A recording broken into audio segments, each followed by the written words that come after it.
right. Like, he'd be smart enough to pull off a trap like this.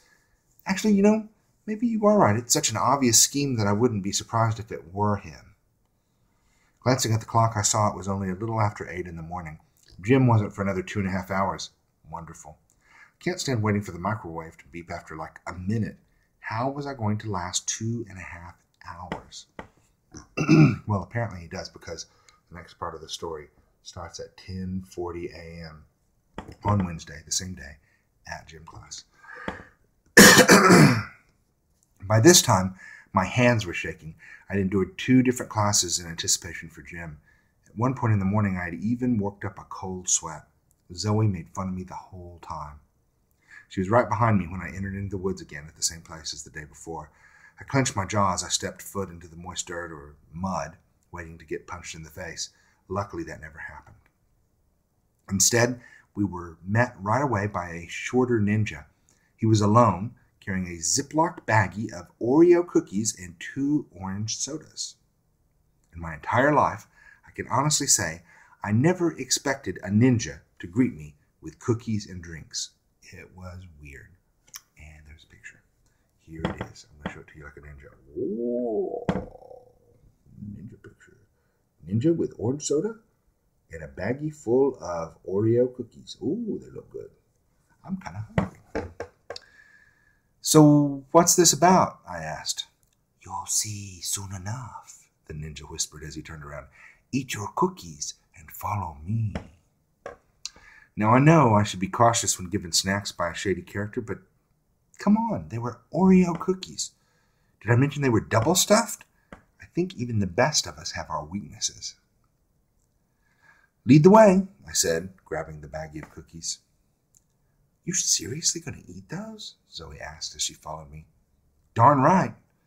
Zoe smirked. Good, because I didn't want to be the only one eating them. Give me some. I took a cookie from the Ziploc bag and handed it to her. The ninja in front of us wasn't walking very quickly. Maybe he wasn't in as much of a hurry as we were, but gym class was only 50 minutes long and 20 minutes had already passed. So before I read some more, this is a good time to mention, sometimes you got to be careful. You don't always want to take cookies or any kind of food from strangers.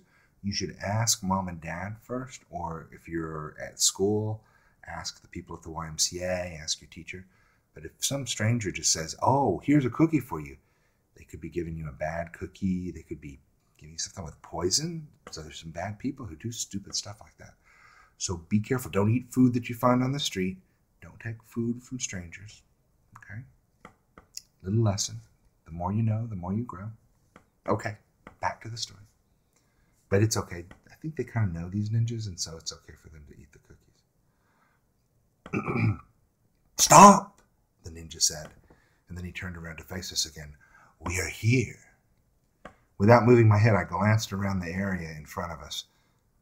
So we only walked about 10 steps, and now we're in your secret hideout? There's no one here. What gives? The ninja didn't answer. He slowly lifted his hand up, pointing at something behind us. When I turned around, I saw what he was pointing at.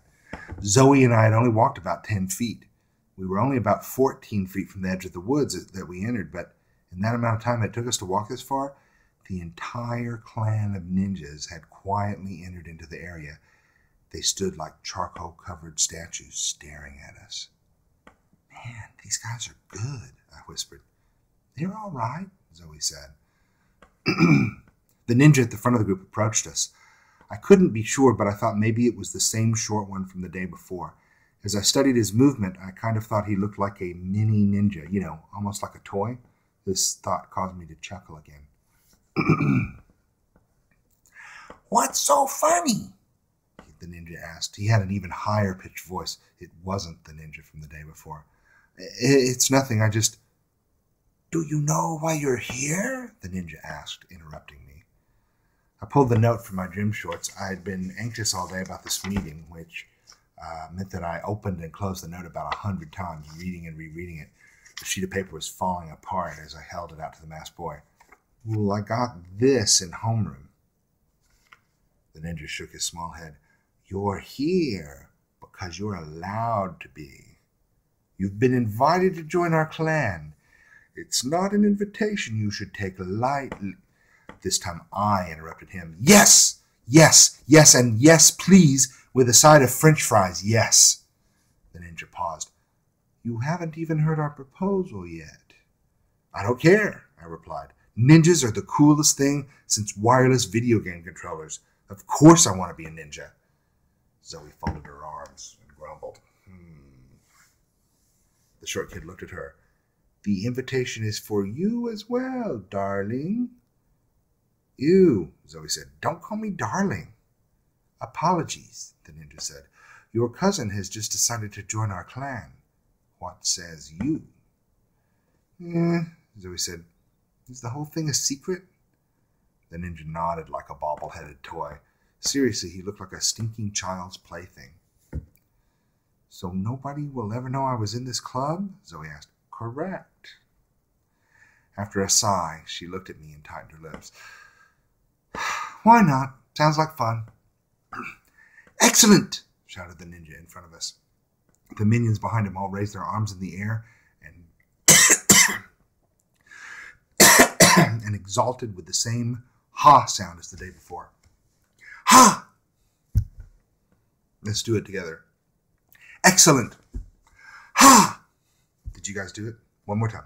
I'll say excellent, and then you put your arms up in the air and say ha, like you're part of my ninja clan. Excellent! Ha! Good job. The ninja turned around, but glanced over his shoulder at us. Be here tomorrow at this time. If you wish to join our clan, each of you must find a 4-leafed clover and present it to us in this spot. Oh, wait, I said. We're not automatically